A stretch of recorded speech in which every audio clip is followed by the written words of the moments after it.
The BFG by Roald Dahl, Chapter 4, read by Books with Belle.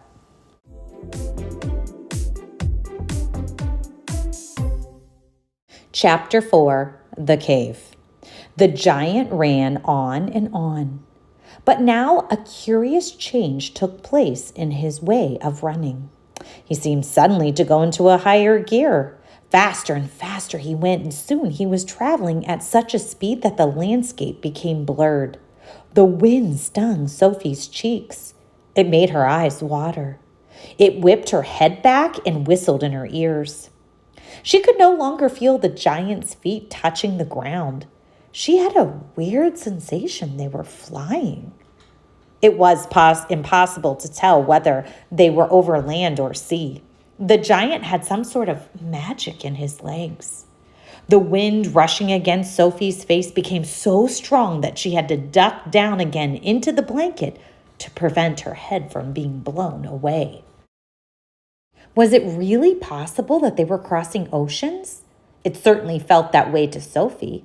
She crouched in the blanket and listened to the howling of the wind. It went on for what seemed like hours. Then all at once, the wind stopped its howling. The pace began to slow down. Sophie could feel the giant's feet pounding once again over the earth. She poked her head up out of the blanket to have a look. They were in a country of thick forest and rushing rivers. The giant had definitely slowed down and was now running more normally, although normal was a silly word to use to describe a galloping giant. He leapt over a dozen rivers. He went rattling through a great forest, then down into a valley and up over a range of hills as bare as concrete. And soon he was galloping over a desolate wasteland that was not quite of this earth. The ground was flat and pale yellow. Great lumps of blue rock were scattered around, and dead trees stood everywhere like skeletons. The moon had long since disappeared, and now the dawn was breaking. Sophie, still peering out from the blanket, suddenly saw ahead of her a great craggy mountain. The mountain was dark blue, and all around it, the sky was gushing and glistening with light. Bits of pale gold were flying among delicate, frosty white flakes of cloud.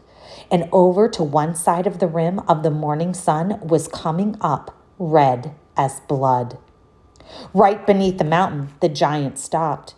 He was puffing mightily. His great chest was heaving in and out. He paused to catch his breath. Directly in front of them, lying against the side of the mountain, Sophie could see a massive round stone. It was as big as a house. The giant reached out and rolled the stone to one side as easily as if it had been a football. And now, where the stone had been, there appeared a vast black hole. The hole was so large the giant didn't even have to duck his head as he went in. He strode into the black hole, still carrying Sophie in one hand, the trumpet and the suitcase in the other. As soon as he was inside, he stopped and turned and rolled the great stone back into place so that the entrance to his secret cave was completely hidden from the outside. Now that the entrance had been sealed up, there was no glint of light inside the cave. All was black. Sophie felt herself being lowered to the ground.